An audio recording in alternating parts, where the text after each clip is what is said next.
आज जो मैं कहानी सुनाने जा रहा हूँ, ये कहानी एक चौथी फ्रिज की कहानी है और इस फ्रिज में भी 2 लोगों का कत्ल किया गया और कत्ल करने के बाद उनके टुकड़े किए गए और इन टुकड़ों को फ्रिज में रख दिया गया और बड़े ही आराम से जो कातिल थे इन टुकड़ों को ठिकाने लगा देते हैं और किसी को इस बारे में कुछ पता ही नहीं चलता है। पहले तो 3 फ्रिज की कहानियाँ आई थी, वो दिल्ली से थी, जहाँ पर कैसे कुछ लोगों को टुकड़े किए गए और फिर टुकड़े करने के बाद फ्रिज में रखा गया और उन्हें ठिकाने लगा दिया गया। लेकिन आज की कहानी दिल्ली की नहीं है, बल्कि दिल्ली से दूर गुवाहाटी की है और वहाँ पर भी सेम वैसे ही अंजाम दिया गया था, मारा गया और मारने के बाद टुकड़े किए गए और फ्रिज में रख दिया गया। यहाँ पर जो कातिल है वो एक छोटी सी गलती कर देता है और उसी गलती की वजह से वो पकड़ा जाता है। शायद वो गलती नहीं करता तो वो नहीं पकड़ा जाता।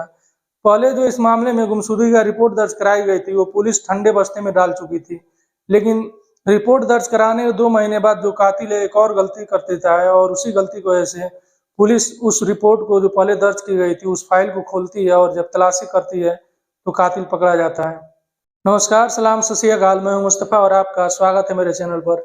आज जो मैं कहानी सुनाने जा रहा हूं, ये कहानी गुवाहाटी की है और गुवाहाटी में एक परिवार रहता है और इस परिवार के जो मुखिया उनका नाम अमर ज्योति है और अमर ज्योति की बीमार रहती हैं और उनका नाम है शंकरी देवी। शंकरी देवी अपने बेटे यानी कि अमर ज्योति की शादी तकरीबन 10 साल पहले यानी कि 2013 में ही एक लड़की के साथ जिसका नाम वंदना है उसके साथ कर दी थी।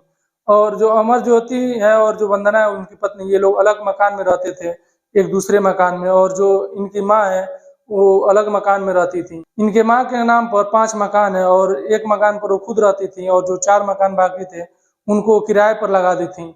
अमर ज्योति के एक मामा थे, वो उन 4 मकानों का हिसाब किताब रखते थे और वही देख रेख करते थे, यानी कि शंकरी देवी के भाई। शंकरी देवी के भाई ही उन 4 मकानों का हिसाब किताब रखते थे, उन्हीं के पास था और वही सारे पैसे इकट्ठे करते थे। धीरे धीरे समय बीतता जाता है, घर में किसी चीज की दिक्कत नहीं थी, खुशी थी और पैसे भी थे, कहीं से कोई परेशानी नहीं थी। तकरीबन शादी के 9 साल गुजर जाते हैं और 2022 आ जाता है। 2022 में अगस्त का महीना था और वो तारीख थी 25 अगस्त। उस दिन अमर ज्योति की पत्नी वंदना पुलिस स्टेशन जाती हैं और जाकर एक रिपोर्ट दर्ज कराती हैं और कहती हैं कि उनकी पति यानी कि अमर ज्योति और उनकी सास का नाम बताती हैं शंकरी देवी, और कहती हैं ये दोनों लोग कुछ दिनों से लापता हैं और हमने काफी ढूंढा लेकिन वो लोग मिल नहीं रहे हैं। पुलिस भी इस कंप्लेन को दर्ज करती है और ये सोचती है कि ये दोनों माँ बेटे हैं, कहीं घूमने के लिए चले गए होंगे, बच्चे तो है नहीं कि ये कहीं गुम हो जाएंगे, और इस फाइल को ठंडे बस्ते में डाल देती है। इधर जो वंदना है वो तलाशती है, ढूंढती है और 4-5 दिन तक अपने पति के घर पर ही रहती है। जब ये लोग वापस नहीं लौटते हैं और नहीं मिलते हैं तो ये अपने घर से अपने मायके पहुंच जाती है 4-5 दिन के बाद और वहां रहने लगती है। जो आस पड़ोस के लोग थे वो सोचते हैं कि शायद इसका पति और इसकी सास कहीं गुम हो गए हैं, वो लोग तो अकेले, इसका घर पर मन नहीं लग रहा है, इसी वजह से ये अपने मायके चली गई है। तकरीबन 2 महीना गुजरते हैं। वंदना 2 महीने के बाद फिर पुलिस स्टेशन पहुंचती है और कहती है जो शंकरी देवी के भाई हैं उनके अकाउंट से लगातार पैसे निकाल रहे हैं और इस बारे में उन्हें पता चला है। और वंदना बताती है कि शक है कि वही इन दोनों के गायब होने के पीछे हैं और उन्हें इस बारे में जरूर कुछ पता है। पुलिस ये रिपोर्ट दर्ज करती है और तब उसे याद आता है कि 2 महीना पहले भी एक रिपोर्ट दर्ज कराई गई थी और ये लोग तब से अभी तक वापस लौटे ही नहीं है। और फिर पुलिस उस फाइल को बाहर निकालती है और इस केस में तफ्तीश करती है और छानबीन करती है। सबसे पहले तो उन बैंक में पहुंचती है जिस बैंक का शंकरी देवी का अकाउंट था। पता चलता है कि शंकरी देवी के नाम पर कुल 5 अकाउंट है और उन 5 बैंकों में पुलिस पहुंचती है और वहां से डिटेल्स निकालती है कि पैसे कब निकाले गए हैं और कहाँ कहाँ से निकाले गए हैं। पता चलता है कि इन 2 महीने में तकरीबन 5 लाख रुपए निकाल दिए गए हैं और अलग अलग एटीएम से निकाले गए हैं। पुलिस पूरी डिटेल्स लेती है और उन एटीएम पर पहुंचती है जहां से ये पैसे निकाले गए थे और उस तारीख का फुटेज लेती है जिस तारीख को ये पैसे निकाले गए थे। फुटेज लेने के बाद उसमें चेक करती है। जब वीडियो देखती है तो पुलिस चौंक जाती है, क्योंकि जब वीडियो पुलिस देखती है तो पैसा निकालते हुए कोई और शख्स नहीं दिख रहा है बल्कि वंदना ही दिख रही है, जो 2 बार कंप्लेन दर्ज करा चुकी है इनकी गुमशुदगी का। और पुलिस का शक इस पर बढ़ जाता है इसलिए कि इसने पैसा निकालने की जो सूचना बताई थी पुलिस को, वो शंकरी देवी के भाई पर इसने शक जताया था, लेकिन पैसे तो यही निकाल रही है और 2 महीने के अंदर तकरीबन इसी ने 5 लाख रुपए एटीएम से निकाल लिए हैं। अब पुलिस को वंदना पर शक हो जाता है और अब पुलिस पहुंचती है अमर ज्योति के जो आस पड़ोस में लोग थे उनसे पूछताछ करने के लिए। वहां जाती है और वहां पूछताछ करती है तो आस पड़ोस के लोग बताते हैं कि अमर ज्योति और जो अमर ज्योति की पत्नी थी वंदना, इन दोनों में अक्सर किसी बात को लेकर लड़ाई होता रहता था और उस झगड़े की आवाज बाहर तक आती थी। आस पड़ोस के लोग बताते हैं कि जब भी अमर ज्योति घर नहीं होता, इसके घर कोई और शख्स आता और रहता और जब वो आने वाला होता, घर पहुंचने वाला होता, तो वो शख्स यहाँ से चला जाता। आस पड़ोस के लोग ये भी बताते हैं, जब ये दोनों गुम हुए थे उसके 2-3 दिनों के बाद ही जो वंदना है वो अपने छत पर कुछ सामान जला रही थी और उसके धुआं और उसकी लपट काफी ऊपर तक उठ रही थी और वो बदबू भी दे रही थी। वो लोग बताते हैं कि ये सब काम करने के बाद, वो जलाने के बाद 3-4 दिनों के बाद वो अपने मायके भी चली गई थी। अब पुलिस का जो शक था और गहरा हो जाता है और फिर वंदना को उठा लेती है और उठाने के बाद पुलिस स्टेशन लाती है और इससे पूछताछ करती है। ये जो घटना हुआ था ये 2022 में हुई थी और पुलिस इसे 2023 में उठाती है और वो तारीख थी 17 फरवरी, यानी कि कुछ ही दिन पहले पुलिस ने इसको उठाया है।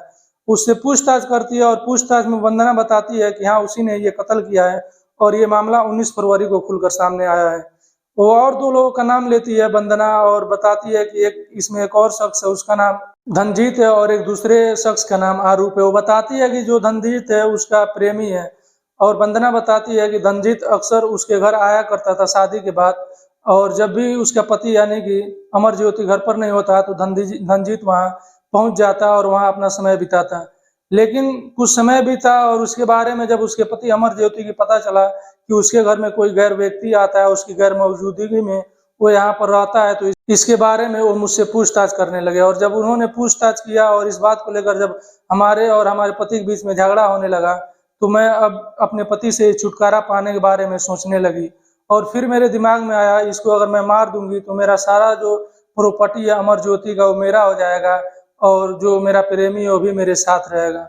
फिर मेरे ध्यान में आया कि सिर्फ मैं अमरज्योति को मारूंगी तो जो मेरी सास है यानी कि शंकरी देवी वो रोड़ा बनेगी। फिर मैंने सोचा कि उसको भी रास्ते से हटा दूंगी, यानी कि दोनों लोगों को मैं मार दूंगी और फिर जो प्रॉपर्टी है वो मेरा हो जाएगा। फिर वंदना बताती है कि इसके बाद मैं अपने प्रेमी यानी धनजीत से बात की और वो भी तैयार हो गया। और फिर धनजीत का एक दोस्त जिसका नाम अरूप है, मैं इसको लेकर 17 अगस्त को 2022 में ही मैं उसके साथ अपने सास के घर पहुंची और वहां जाने के बाद उनको मैं गला घोटा और गला घोटने के बाद उसके लाश को हम दोनों लोगों ने मिलकर टुकड़े किए और टुकड़े करने के बाद उसी घर में हम लोग फ्रिज में रख दिया और वापस अपने घर आ गए। वंदना बताती है कि जो मेरे पति हैं वो अक्सर घर से बाहर रहते हैं काम के सिलसिले में, तो उस समय भी मौजूद नहीं थे और वो 2-3 दिनों के बाद लौटे यानी कि 21 अगस्त को। और जब वो घर वापस आए तो मैं उनको खाने में नशीली दवा खिला दी और वो बेहोश हो गया। और जब वो बेहोश हुए तो उनका भी गला दबा दिए। गला दबाने के बाद मैं अपने प्रेमी धनजीत के साथ मिलकर उसके भी लाश के टुकड़े किए और उन टुकड़ों को फ्रिज में रख दिया। और हम लोग अब सोचने लगे कि इस लाश को कैसे ठिकाने लगाया जाए। फिर कुछ समय बीता और हम लोग ध्यान में आया कि इसे गाड़ी में रखा जाए और ले चलकर कहीं दूर खारे में फेंक दिया जाए। फिर हम तीनों ने मिलकर इस दोनों लाश को अपने 4 व्हीलर में रखा और लेकर हम लोग अपने घर से तकरीबन 175 किलोमीटर दूर चले गए मेघालय में। और वहाँ पहाड़ी इलाका में गए और पहाड़ी से इस लाश के टुकड़ों को खाड़ी में फेंक दिया। और फेंकने के बाद मैं घर आ गई और घर आने के बाद मैं जिन बिस्तरों पर और जिन कपड़ों में खून लगे हुए थे उन बिस्तर और कपड़ों को लेकर छत पर गई, उनको जलाने लगी। और यही जलाने की जो आग की लपटें थी और जो बदबू थी वो आस पड़ोस के लोगों तक पहुंची थी और दिखाई दे रही थी। जब ये सब कुछ मैंने कर लिया तो मैं पुलिस स्टेशन गई और रिपोर्ट दर्ज कराई और 2-3 दिनों के बाद मैं अपने मायके चली गई। लेकिन जो वंदना है ये अपने मायके से गिरफ्तार हो चुकी है और इसमें पुलिस हिरासत में है।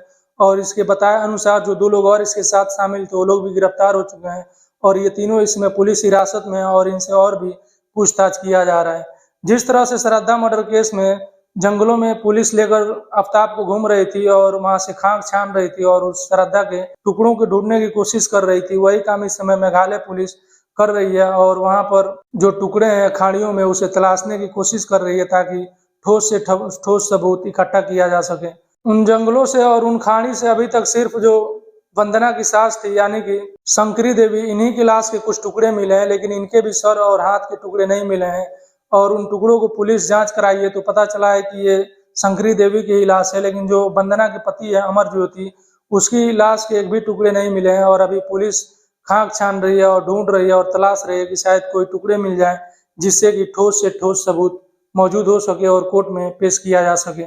दोस्तों, इस कहानी में वंदना दोबारा पुलिस नहीं जाती है और अपने पति अमरज्योति के मामा पर शक नहीं जताती और वो रिपोर्ट नहीं दर्ज कराती उन पैसों को निकालने को लेकर, तो शायद पुलिस इस मामले को ठंडे बस्ते में डाल चुकी थी और भूल चुकी थी और तफ्तीश नहीं करती।